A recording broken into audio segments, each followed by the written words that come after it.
Hi guys, meron akong binili sa online, no? Sa ano naman to, sa TikTok. 2+1 amplifier, no? Para sa ano ko, sound system ko sa aking computer.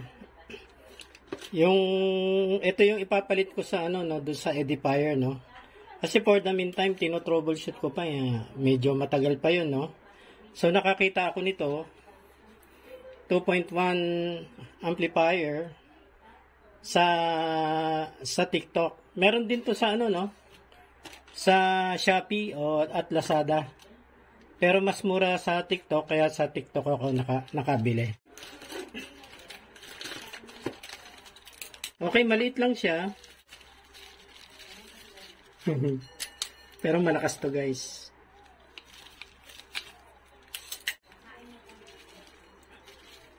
Mukhang brand new naman, no? Maganda yung ano niya, bago. Seiki MT21, no? 50 watts to, no? Times 2. 50 watts times 2.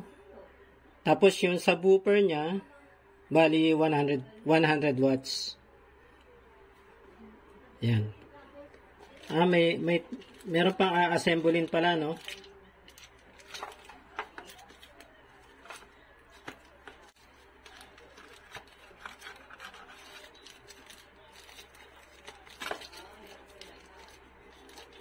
Ito yung top cover niya. A-assemblein pa pala siya.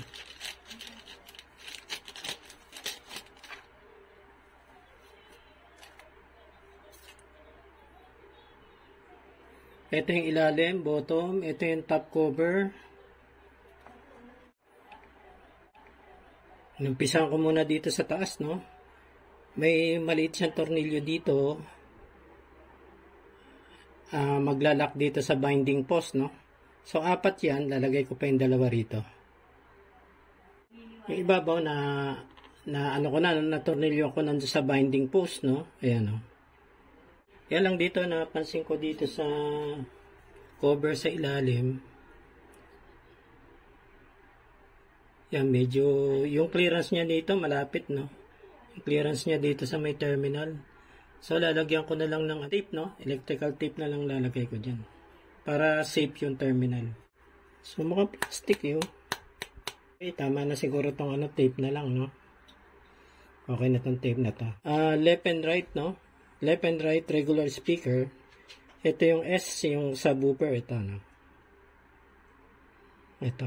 Ano lang, ang nakalagay siguro dito sa ano, na passive na rin, no? Passive subwoofer, no? Lahat ito passive ang ano niya, mga speakers. So naka-tape tong cover, naka-tape pa rin yung ano, yung component, no. So double protection na. Pero hindi ko kasi sigurado kung ano kung plastic tong cover o metal, no. Lang dito power supply dito. Pag maglalagay kayo ng ano,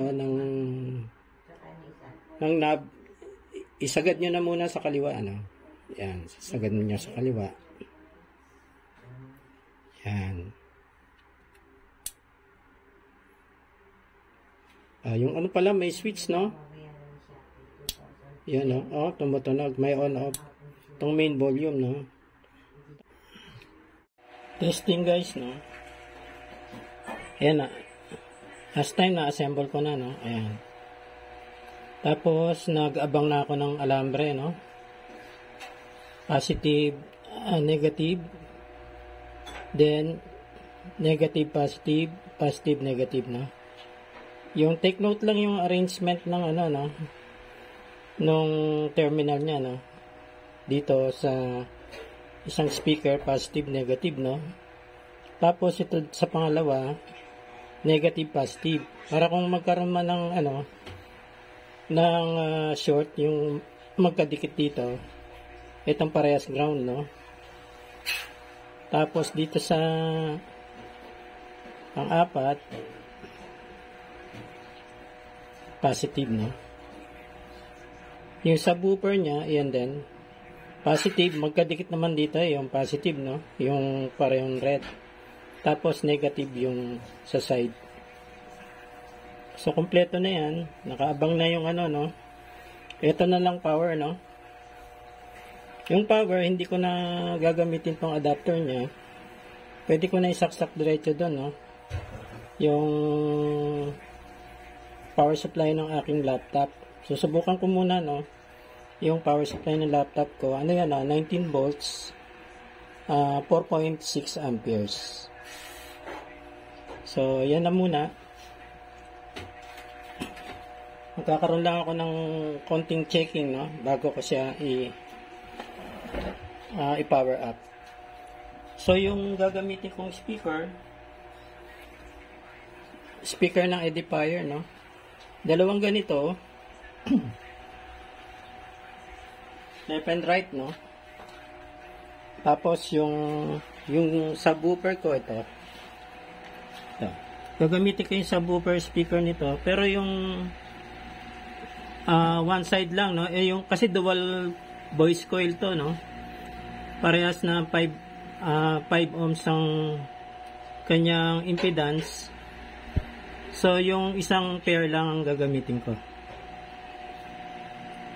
Pwede namang ano yan, no?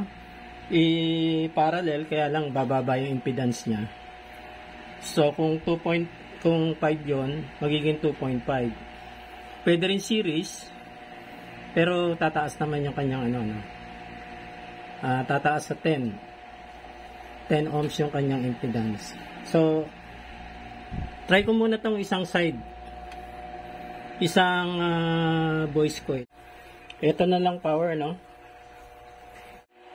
Check ko muna yung connector, no, ng power, no. Maluwag. Maluwag siya. So, obligado yata akong gamitin to, no. Itong adapter niya. Obligado yata akong putulin ko muna dito, no. Kanina guys, ang nakukuha ko 15 volts. Kasi yung putol ko dito dito ako dito ako nag-connect.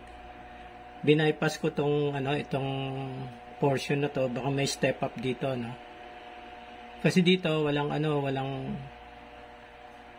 power yung white. Pero pagkalagpas nito, may power na yung white. 20 volts yung aking nababasa. Yan natin, ha? Yan, pwede lakas. Magkano? Positive. Okay. Yan guys, so 20.14. 20.14, kita ba?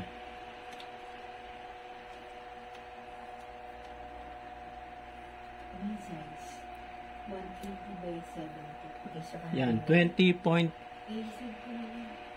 Ito na siguro yung regular na niya, na power niya, no? Kasi ang rating niya is 19, eh. So, ito na gagamitin ko. Pero hindi ko muna kinabit yung speaker, no? Ipa-power up ko muna. Wala munang speaker, no? Wala munang load. May tali yan.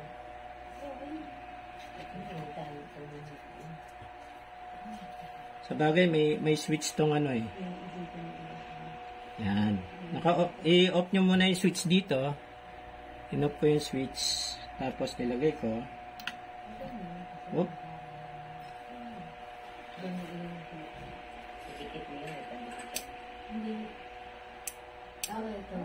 Hindi mo sa gilid, apat. Pag may dadaan niya, tanggalin ko lang yung dalawang gilid. No, tatanggalin mo sa gabi. So, yung mga control ko, may pumasok. sagad muna sa kaliwa, no? Okay.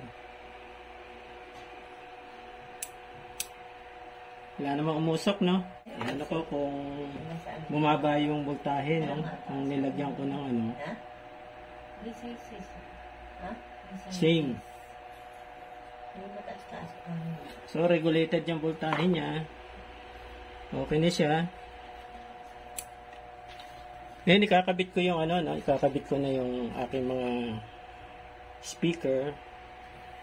Pero titignan ko muna kung gumagana yung Bluetooth niya, no? May Bluetooth daw to eh. Subukan natin. Hindi, tanong Yun. Baka ito na yun, no? WZ BT 5.0. Baka ito na yan. Ma-prepare ba? Okay, prepare ko na, no?